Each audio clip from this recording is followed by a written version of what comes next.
उनको सॉरी पद्मश्री हैं, राष्ट्रपति ने अवार्ड दिया, डॉक्टर हैं बड़े, अभी हमसे मिलने आए।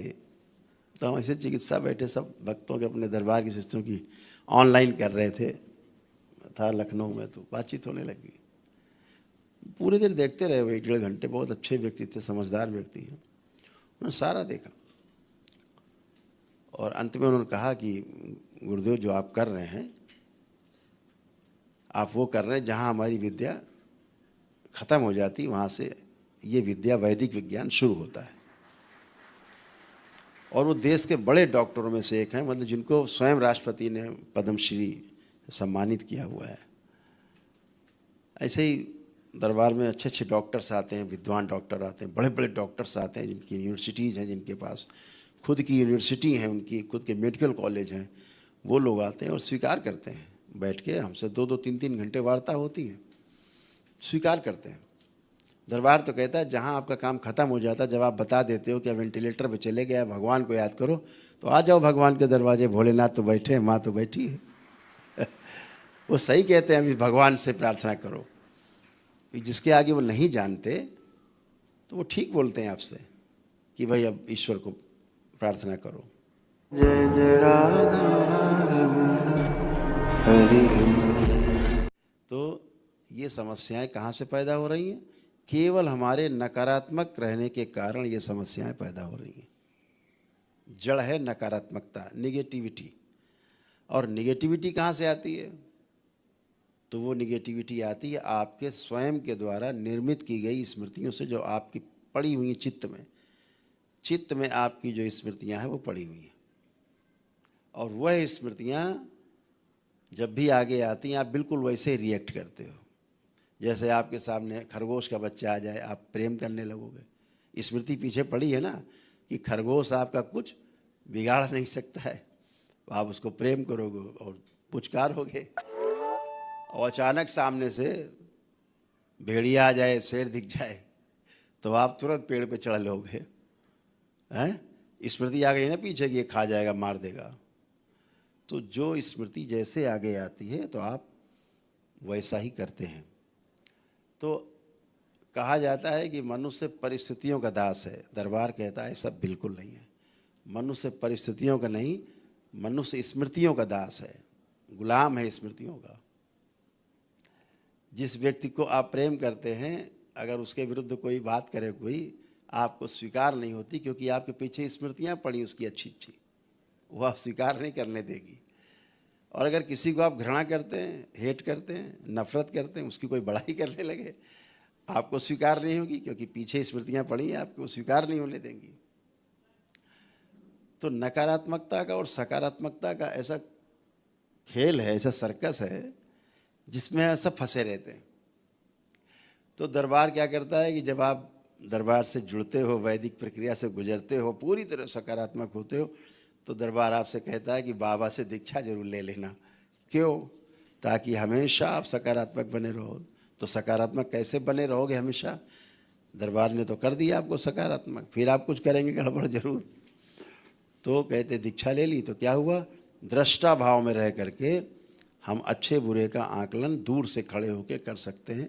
तो स्मृतियों में हम लिप्त नहीं होते, हम जजमेंट कर पाते हैं। जैसे जज होता है, बैठता है चेयर पे तो जजमेंट करता है, ना इस पक्ष में इन्वॉल्व है ना उस पक्ष में इन्वॉल्व है। ऐसे दृष्टा भाव है। जब आप ऐसे रहते हैं तो आपको कोई पीड़ा नहीं होती। पीड़ा जो दो पक्ष लड़ रहे हैं जज के सामने उनको है, जज को कोई पीड़ा नहीं अंदर हो रही है। वो तो जजमेंट कर देगा, जिसका गड़बड़ है हटो, सही है तो ले जाओ। ऐसे ही आप जब ऐसे जज बन जाते हैं दृष्टा भाव से, तो आप सकारात्मक बने रहते हैं। तो दरबार क्या करता है? स्थूल रूप से आपके शरीर में, मस्तिष्क में स्वेलिंग आ गई है, तो मस्तिष्क की सूजन को हटाने का उपाय इस पृथ्वी पर है नहीं। अगर आप जाएंगे आधुनिक चिकित्सा विज्ञान के पास तो कहेगा ठीक है, मस्तिष्क में स्वेलिंग हो गई, आप पागल हो रहे हैं, धीरे धीरे चक्कर आ रहे हैं, लकवा मार जाएगा, ब्रेन स्ट्रोक लगेगा, तो हम आपकी खोपड़ी चीरेंगे, सूजन निकालेंगे। अब बताओ, उस खोपड़ी चीर के सूजन निकलेगी? एक बार हो गया सर्जरी, फिर दोबारा फिर आओ, क्योंकि स्मृति हो तो दोबारा कराएगी सर्जरी, तिबारा कराएगी, उसके बाद हरियर, काम खत्म। डॉक्टर साहब बोलेंगे क्या करें, बहुत प्रयास किया। आप भी कहोगे अरे वाह भाई, डॉक्टर साहब ने तो रात दिन एक कर दिया, बेचारे खाना नहीं खाए, लगे रहे ओटी में, मार डाला हमारे आदमी को, कोई बात नहीं, हमारे कर्म ऐसे थे, ऐसे कर लेते हैं, हमारे भाग्य ऐसे थे। बोले हार्ट अटैक हो गया, मर गया अस्पताल में, संतुष्ट हैं आप।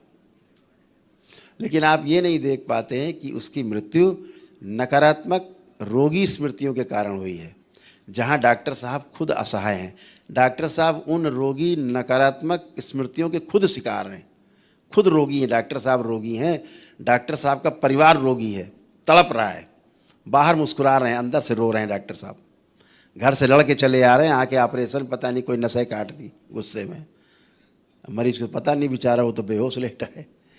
तो ऐसे नकारात्मकता रहती है। एक बार मैं गया मैसूर, साउथ में दरबार के कार्यक्रम थे, तो एक बहुत बड़ा संस्थान है देश का, तो उन स्वामी जी ने हमसे कहा कि हमारे अस्पताल भी चलिए। 2200 बेड का हॉस्पिटल है मैसूर में, 2000 बेड से प्लस, बहुत सुंदर अस्पताल, बहुत उनके हजारों संस्थान है देश विदेश में बने हुए, बहुत बड़ा संस्थान है। देश के सभी सम्मानित लोग वहाँ जाते हैं, चाहे राष्ट्रपति हों, चाहे प्रधानमंत्री हों, चाहे मुख्यमंत्री, सभी लोग जाते हैं, सब लोग भाग लेते हैं, अच्छे अच्छे कार्यक्रम होते हैं वहाँ। तमाम स्कूल कॉलेज हैं, बड़े बड़े इंजीनियरिंग कॉलेज हैं, मेडिकल कॉलेजेस हैं, तमाम संस्थान हैं शिक्षा के, स्वास्थ्य के। तो हमको जिद करके वहाँ ले गए, बोले आप चलिए। तो हम गए, तो जो वहाँ प्रिंसिपल वगैरह सब लोग ले गए हमको, डीन वगैरह सब थे साथ में। बोले गुरुदेव कहाँ आप चलना पसंद करेंगे अस्पताल में? हमने कहा तो कहीं भी ले चलो। तो बोले आप बताइए। तो हमने कहा हमको तो यहाँ आईसीयू पसंद है अस्पतालों का, वहीं ले चलो जहाँ लोग ज़्यादा रहते हैं गड़बड़। तो बोले कि और गुरुदेव कोई? तो हमने कहा न्यूरोलॉजी में ले चलो जहाँ लोग न्यूरो के केसेज हैं, मस्तिष्क से के रोग हैं। तो बोले ये पहले ही पड़ गया न्यूरोलॉजी, अब चलिए। हमने चलो। तो उधर गए तो हमने बात की, एक पेशेंट बिस्तर पे, कैसे हो? जनरल वार्ड था, ऐसे ही बहुत बड़ा वार्ड था, बहुत साफ़ सुथरा। तो अपनी भाषा, वहाँ की थोड़ी भाषा की समस्या थी, तो ट्रांसलेटर से फिर डॉक्टर ने बताया कि गुरुदेव ये इसको हार्ट वो हो गया है, ब्रेन में जो है समस्या हुई है, और ये इसको ये प्रॉब्लम है, इसको लकवा मार गया है। तो हमने कहा इसको ब्रेन की समस्या नहीं हुई, इसकी समस्या तो हार्ट की है। हमने इससे पूछो इसे प्रॉब्लम किधर हुआ है? भाषा में पूछा तो उसने बताया इधर हमको बहुत कष्ट हुआ, ये सारा कष्ट हुआ हाथ में, पीठ में तड़पा और इधर आ गया। तो हमने कहा ये केस है आपका न्यूरोलॉजी का तो है नहीं, ये न्यूरोलॉजी का केस ही नहीं है। इसको तो आपको जो हार्ट का आपका जो डिपार्टमेंट होता है कार्डियोलॉजी का, आपको कार्डियोलॉजी भेजना चाहिए था इसको। तो बड़े परेशान हो गए, उन्होंने रिपोर्ट निकाली, कहाँ ये वो किया, फिर डायरेक्शन दिए कुछ अपने कुलीग्स को कि चेकअप, ये चेकअप कराइए, वो चेकअप कराइए, और आगे बढ़े। तो एक पेशेंट था, वो लेटा था, वो बुजुर्ग थे, करीब 70-75 साल के बुजुर्ग थे।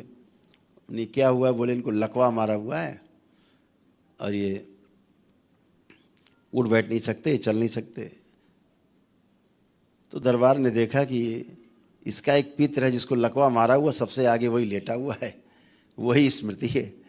ये आदमी तो ठीक है, बूढ़ऊ तो ठीक है, लेकिन बूढ़ऊ में जो स्मृति आ गई वो लकवा मारी हुई है। तो बूढ़ऊ को भी लग रहा लकवा मार गया है। तो हमने कहे तो ठीक है। बोले नहीं ये तो भर्ती 3 महीने से तो सुधार नहीं हो रहा। हमने कहा ज़िंदगी भर भर्ती कर लो, सुधार नहीं होगा, क्योंकि इसमें काका बैठे हैं सबसे आगे लकवा मारे हुए, तो कैसे होगा? तो बोले कैसे होगा? ये भी रख लो नीचे, ये भी रख, स्लो कर दो। तो हमने उनसे कहा, तो अब दरबार ने उस निकाल के पित्र को मुक्ति दे दी। फिर हमने कहा भाई इसको उठाओ। तो उसका लड़का बोला पेशेंट का कि डॉक्टर से कि ये तो उठ नहीं सकते। कहा उठाओ? का नहीं, उठा के बैठ भी नहीं सकते, गिर जाएंगे। मैंने कहा भाई इसको ज़बरदस्ती खड़ा कर दो, खड़ा करो इसको। उसके दिमाग में हम तो लकवा मारा, हम कहाँ से हिल भी नहीं पा रहे बिस्तर से। उसको ज़बरदस्ती पकड़ के और खड़ा कर दिया गया और धक्का दे दिया, चलो। तो धीरे धीरे 1-2-4 कदम चला, फिर उसको विश्वास हो गया, अरे हम तो चल सकते हैं। उसका वीडियो है, रखा है मेरे पास, वीडियो है, इस वर्ल्ड का पूरा रखा होगा ना वीडियोस, लाइव में दिखा सकते हैं, लाइव में था। उसके बाद वो बुढ़ऊ तो लगे वार्ड में दौड़ने सब कोई फटी आंखों से देख रहे हैं, डॉक्टर सब देख रहे हैं, वार्ड के लोग देख रहे हैं, ये क्या हुआ, बुढ़ा तो लकवा मारा पड़ा 3 महीने से, ये दौड़ कैसे रहा।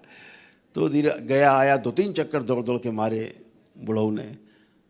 तो बोले ये कैसे हो गया, हमने कैसे हो गया, वो उसको लकवा ही नहीं मारा, हो क्या गया, कुछ नहीं हुआ, इसको था ही नहीं। तो ये है न्यूरोलॉजी, आधुनिक चिकित्सा विज्ञान। जिनको नहीं पता है कि समस्या कहाँ है, निवारण कैसे होगा जब कारण नहीं पता है। ऐसे ही तमाम केसेस थे वहाँ, फिर देखे। उसके बाद कॉन्फ्रेंस हॉल में गए, बैठे हम लोग, तो तमाम बच्चे वो आए जो वहाँ पे सर्जन का कोर्स कर रहे थे, एमएस कर रहे थे, कुछ एमडी कर रहे थे, वो भी थे। तो हम लोग ऐसे बैठे, तो पीछे वो लोग भी लाइन से खड़े हो गए।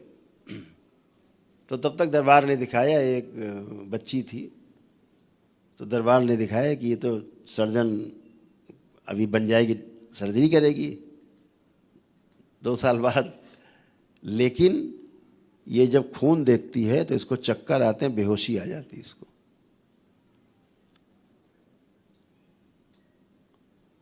तो हमने कहा ये लड़की खड़ी है, क्या कर रही है, बोले सर्जन एमएस कर रही है।